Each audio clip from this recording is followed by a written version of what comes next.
Mr. Speaker, I know the Prime Minister may not have the answer to this question right now, and it may take him a few minutes to find out the answer. So I'm going to ask the question now, and then we're going to ask it again later, giving him time to consult with his staff to find out.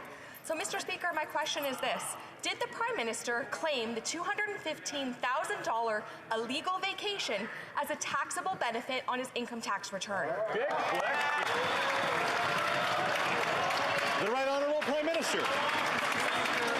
See is conservative politicians who want to keep manufacturing distractions on matters that were dealt with years ago, instead of talking about the economy, the environment, or things that Canadians care about. They don't want to talk about our plan to support young families buy into the housing market. They don't want to talk about our plan to create more jobs and grow a green economy. They don't want to talk about more gun control. They don't want to talk about standing up for women's rights. They want to fling mud and distract from their own failings, whether it's their leadership, whether it's their convoy, or whether it's any other issue that they're avoiding.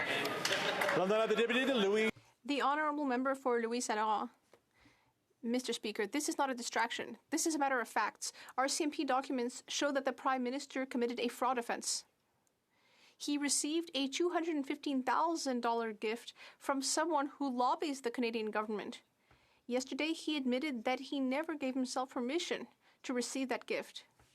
But the Prime Minister was not questioned by the RCMP on this. So I have a simple question for the Prime Minister, who unfortunately has had the same attitude for 6 years. Why does he believe that he is above the law? The Right Honourable Prime Minister. Mr. Speaker, Canadians are watching the Conservatives engage in political theatre on a matter that was dealt with years ago. They won't stop at anything to draw attention away from their support to the illegal blockades that cost our economy, that forced people into unemployment, and that meant that many people didn't feel safe in their own neighborhoods. Now let's talk about what really matters for Canadians. The cost of living, Putin's illegal war in Ukraine, and so on. These are the real issues that this government will concentrate on, at a time when, unfortunately, the Conservatives are concentrating on attacking me. The honourable member for Louis Saint Laurent. Mr. Speaker, I have a reminder for the Prime Minister. Does he remember the name of Jody Wilson-Raybould?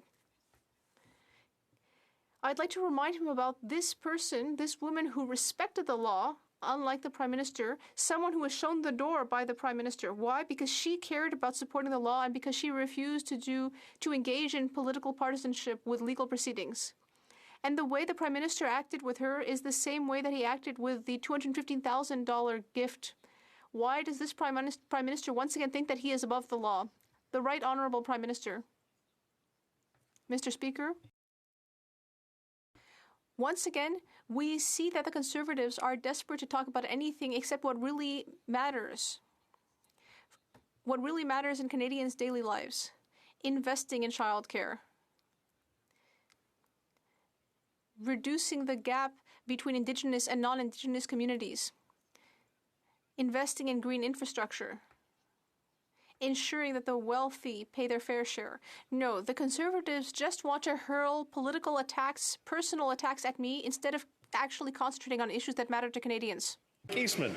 Well, I know, Mr. Speaker, the Prime Minister can't keep his litany of scandals straight and that he's always confused between all his multiple charges underneath the Conflict of Interest Act. What we're talking about here is the criminal code and a Prime Minister who thinks he's above the law. The RCMP need to reopen the investigation into the Prime Minister accepting a gift from a lobbyist worth over $215,000. The Prime Minister cannot act with impunity. He should be held to a higher standard. So will the Prime Minister commit today to cooperating with the RCMP on his fraud against the government? The Right Honourable Prime Minister. Mr. Speaker, again, these issues were dealt with years ago. The Conservative Party is desperate to try and find personal attacks to go on to muddy the waters so that people don't actually talk about the real issues facing Canadians, whether it's the housing crisis, whether it's the opioid epidemic, whether it's erosion of individuals' rights,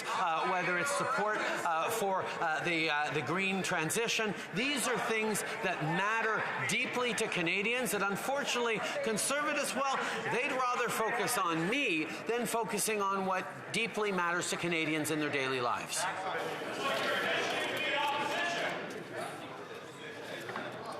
I think if people want to ask questions, they can get on the list to ask questions.